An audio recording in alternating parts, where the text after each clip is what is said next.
दोस्तों, legal and legal में एक बार फिर से आपका स्वागत है।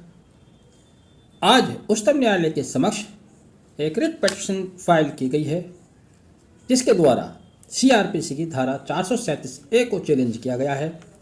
पिटिशनर अजय वर्मा द्वारा दायर की गई इस याचिका में कहा गया है कि धारा 437A असंवैधानिक है, क्योंकि यह एक तो धारा 354 सीआरपीसी की कॉन्ट्राडिक्टरी है, दूसरा यह संविधान द्वारा किसी नागरिक को दिया गया स्वतंत्रता का अधिकार, जो कि अनुच्छेद 21 द्वारा उसकी गारंटी की गई है, का उल्लंघन करती है।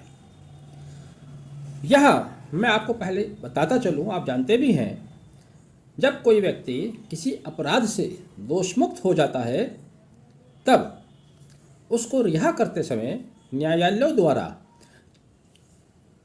उस दोष मुक्त किए गए व्यक्ति से बेल बॉन्ड तथा श्योरिटीज मांगे जाते हैं,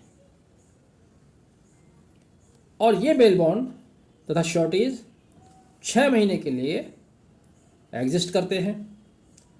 अब इसके पीछे कॉन्सेप्ट क्या है, क्या मंशा है, वो भी समझ लीजिएगा। और ये मंशा ही इसको डाउटफुल करार देती है। मंशा ये है कि यदि अपोजिट पार्टी स्टेट है या कोई प्राइवेट पर्सन है, वह अपील में जाती है, तो अभियुक्त एब्सकॉन्ड ना करे, उनके कांटेक्ट में रहे, उनके जुरिडिक्शन में रहे, भागे ना। अब मज़ेदार बात यह है कि अपील में जाने का समय 60 डेज़ का है, केवल 60 दिन के अंदर कोई व्यक्ति अपील में जा सकता है। और यहाँ पर उससे जो बेल बॉन्ड ले जाते हैं, श्योरिटी ले जाते हैं, वो 180 दिन के लिए ले जाते हैं। तो ऐसा क्यों? दूसरी बात, जैसे कि पिटिशनर ने कहा कि धारा 354D का कॉन्ट्राडिक्टरी है, उसके जस्ट अपोजिट है।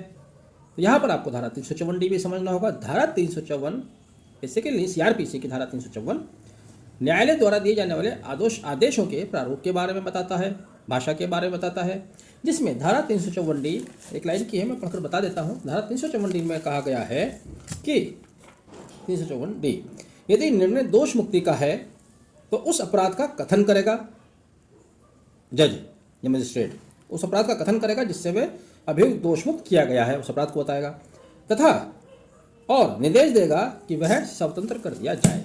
सीधे सीधे है कि अपराध बताकर किस अपराध से दोषमुक्त किया जा रहा है, और वो डायरेक्शन देगा कि इसको स्वतंत्र कर दिया जाए। वहीं 437A में उस व्यक्ति से बेल बॉन्ड मांगे जा रहे हैं, श्योरिटीज मांगे जा रहे हैं। पिटिशनर का कहना ये था कि जो व्यक्ति कई सालों से जेल में है, मान लीजिए कोई व्यक्ति 10 साल, 15 साल, 20 साल से जेल में है, तो उसका जो सोसाइटी का एक लिंक है वो समाप्त हो जाता है, दोस्त उसके नहीं रहते, रिश्तेदार उसके बदल जाते हैं, वो ऐसे में श्योरिटी या बेल बॉन्ड कहाँ से लाए? ये एक बड़ा सवाल है। भारत की जेलों में बहुत सारे लोग ऐसे हैं जिनकी जमानतें हो चुकी हैं या दोष मुक्ति हो चुकी है, लेकिन उनके पास श्योरिटी या बेल बॉन्ड देने वाला नहीं है, इसलिए वो जेल में पड़े हुए हैं। तो यहाँ पर एक्विटल की बात है, एक्विटल के ऊपर ये प्रश्न उठाया गया है, तो ये प्रश्न किसी हद तक सही है।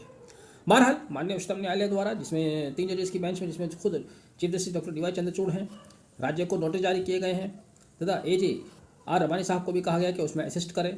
इंटरेस्टिंग बात है, जो भी जजमेंट आएगा अगली सुनवाई पर, कितनी डेट्स लगती हैं, जो भी जजमेंट आएगा इंटरेस्टिंग, ये अच्छी बात है। इस तरह का सवाल उठाएगा, क्योंकि इस तरह की चीज़ें प्रोसीजर में बहुत सारी चीज़ें हैं जो अंग्रेज़ों के समय से हमारा कानून वहीं का अडॉप्ट किया गया है, बस चल रही हैं।